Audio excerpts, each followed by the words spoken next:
Commitment. It means taking a stand. Taking a stand for you. It means delivering. It means coming through. What if you don't keep your commitment, Les? What if you give it everything you have and you come up short? Or if you don't give it everything you have, what if you get weak along the way and you throw in the towel on yourself? You surrender to your emotions. What then? A lot of people become discouraged. They become frustrated and they say, oh, what the heck? And they go back to doing what they were doing before, saying it doesn't work. You get to make a choice. Is failure going to break you or is failure going to make you? You get to decide. Failure doesn't. It's okay to fall. It's okay to cry. It's okay to go home. But quitting should never be an option. It's not in falling that makes us failures. It's in not getting up that makes us failures. And you get to decide if you get up or you don't get up. We're going to take setbacks. We're going to take some defeats from time to time in our lives. But when that happens, what that actually does, what that actually should do, is make your vision clear. Make your mission clear. Anyone who's successful has failed much more than you know. Like, you look at somebody who's an unbelievable athlete, somebody who's an unbelievable entertainer, speaker, communicator, artist. They didn't just show up that way.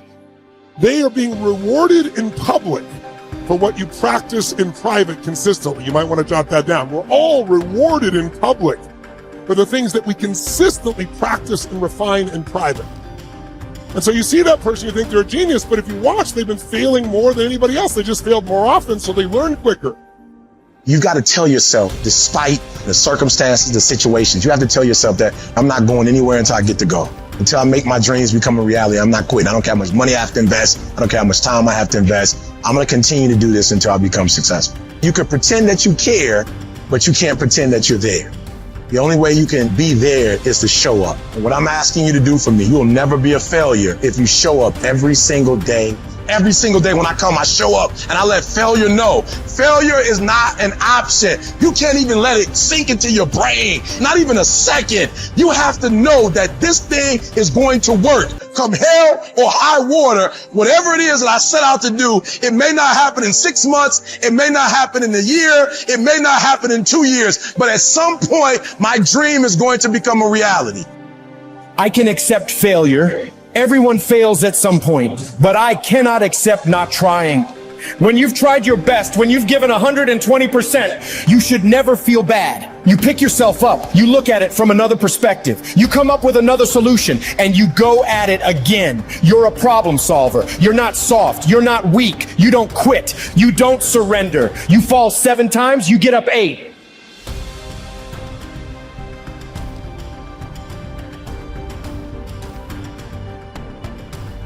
There is a cycle of history that is plain as day. Good times create weak people. Weak people create bad times. Bad times create strong people. Strong people create great times. This is the cycle of history. Our thinking, our process is so affected by the way we're raised generationally, the experiences we go through. So let me give you an example of why we're having challenges today and why I'm more than hopeful. Let's say you were born in 1910. Now, think of it this way first. Remember I talked about pattern recognition, pattern utilization, pattern creation. What gave humanity its greatest jump in its capacity was pattern recognition around seasons. Up until that time, we were hunter-gatherers, barely able to survive. It all depended on what was happening in the environment. We were dependent on the outside world. But once we understood the seasons, that planting in the springtime and then taking care of through the summer, boy, in the fall you can reap, and then there's gonna be winter, you gotta hang on to this stuff so you can survive. Once we recognized that pattern, humanity transformed. Communities were created, eventually cities and countries and states, right? So think of it this way. There's also a pattern of your history as a human. 0 to 21, 19 to 2021 is a springtime, where everything's easy. It's easy to grow. Growth happens, you don't have to do squat. Your body grows, life grows. And some of us had a more protected childhood, some of us had no protection. We had to step up and take care of things when we were 7 or 8 years old. But regardless, overall, it's a time in which people look out for you, you're taught things, you consume what you're taught. But once you come 19, 20, 21 roughly, and sometimes it's 16 for some people, 25 for others, but you get the picture, you enter a new season of life. You go to the summertime where you start testing and go, well, this is what I was taught, but do I really believe this? You know, this is what people say, but now I'm in a relationship, you know? And so all of this next 20 years is an explosive growth period if you work at it from 21 to 41. From 42 to 62 is a reaping time. If you planted really in the spring and you pushed hard through the summer, you're gonna reap. Now, if you didn't plant in the springtime, you're gonna weep in this season. You know, you're gonna be like, I don't have any money, I don't have any time, I don't know what to do, where am I going? But that's a season of power. That's when you really start to be able to lead companies, businesses, environments, and so forth. And again, some people get there earlier, some later, but overall, generationally, that's it. And then 63 to 83 is winter, and that winter time is a little different for somebody. Right now, that time is, maybe it's time, I'm an elder in the community, now it's time for me to mentor, to communicate. And if you're lucky, it goes 83 to, say, 103. Or the oldest living human is about 119, if you were lucky enough to do that. Maybe you get an extended period of time where you enter the next springtime. So there's seasons that you gotta understand, because if you plant in the winter, I don't care how hard you work, you get no reward. If you bought a house, sounds wonderful, in 2007, normally great, 2007, probably not so great, you're probably just starting to do okay in the last 3 or 4 years, right? So there's a timing to things. There's a timing in your life. There's also timing in history. So imagine you're born in 1910. When would you come of age? 19 years old, 1929. What did you grow up with? World War I ended during that time, the whole world celebrated, and the roaring 20s began, and you're in your teens, cars, radios, parties. You can't wait to turn 19, 20, 21, right? And what happens? For that generation, right at that stage of life, the whole game, the wolves pull out from it, and people are jumping out of buildings, the economy goes to the floor, we got the Dust Bowl. But it didn't end there. Because what happened when they were 29? 1939, World War II. And you and I are too young to know it, but those around know that it looked like we were gonna lose. Hitler was storming across Europe. It looked like life as we know it was over. And these people went overseas and became heroes.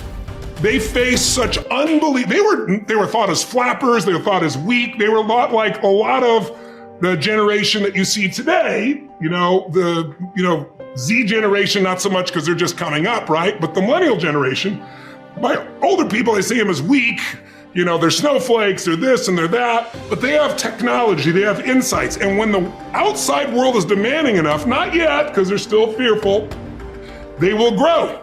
And that's when things change. And so the season occurs. So think about the difference between the 30s and the 40s versus the 50s versus the 60s as we came after 63 into an American summer as a different mindset versus the 80s to the 2000s, 2010. So we're right now halfway through winter. We're in another winter. It starts financially. Now it's gone to health, but we're far from it. It's going to be war. And it might be cyber war, it might be full-on war, but there's zero question that China and the US are on a collision course that's going to shape the direction of humanity. And so the people that right now are alive today are gonna have to grow in that environment. I really think we're at a season where there's gonna be a whole new level of growth. And what I just want to do is be one of the many sources that can give people perspective, because here's the problem. A year ago, people thought we were coming out of, we got vaccines now, and we're coming out of COVID, and it's going to be all over now, and people are excited. But now, after going through 2 years of this, there's a lot of people now that no longer have a compelling future. Like, people talking about New Year's resolutions, most people don't even have one.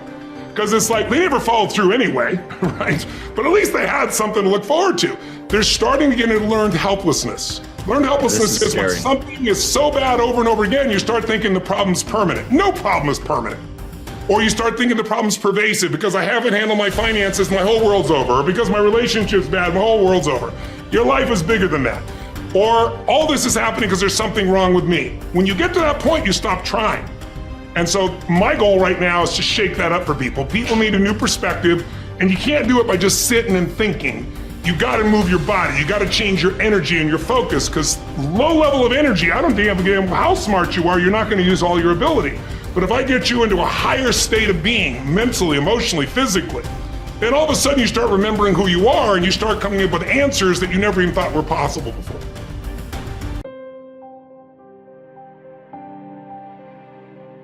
You will hear many people saying, "When I am 50, I shall retire into leisure. When I am 60, I shall give up public duties." And what guarantee do you have of a longer life? Who will allow your course to proceed as you arrange it? Aren't you ashamed to keep for yourself just the remnants of your life and to devote to wisdom only that time which cannot be spent on any business? How late it is to begin really to live, just when life must end. Stop letting yourself be distracted. That is not allowed. Instead, as if you were dying right now. Stop allowing your mind to be a slave, to be jerked about by selfish impulses, to kick against fate and the present, and to mistrust the future. In your actions, don't procrastinate. In your conversations, don't confuse. In your thoughts, don't wander. In your soul, don't be passive or aggressive. In your life, don't be all about business. It is essential for you to remember that the attention you give to any action should be in due proportion to its worth, for then you won't tire and give up if you aren't busying yourself with lesser things beyond what should be allowed. Putting things off is the biggest waste of life. It snatches away each day as it comes and denies us the present by promising the future. The greatest obstacle to living is expectancy, which hangs upon tomorrow and loses today. You are arranging what lies in fortune's control and abandoning what lies in yours. What are you looking at? To what goal are you straining?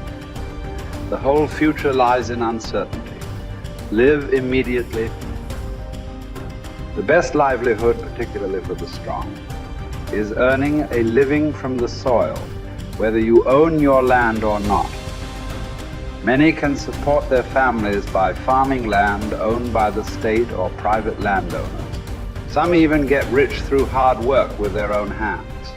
The earth repays those who cultivate her, both justly and well, multiplying what she received, endowing in abundance all the necessities of life to anyone willing to work, and all this without violating your dignity or self-respect.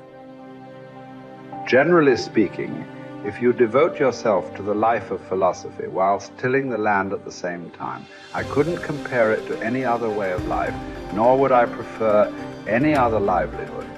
It is living more in accord with nature, drawing your sustenance directly from the earth, the nurse and mother of us all, rather than from another source.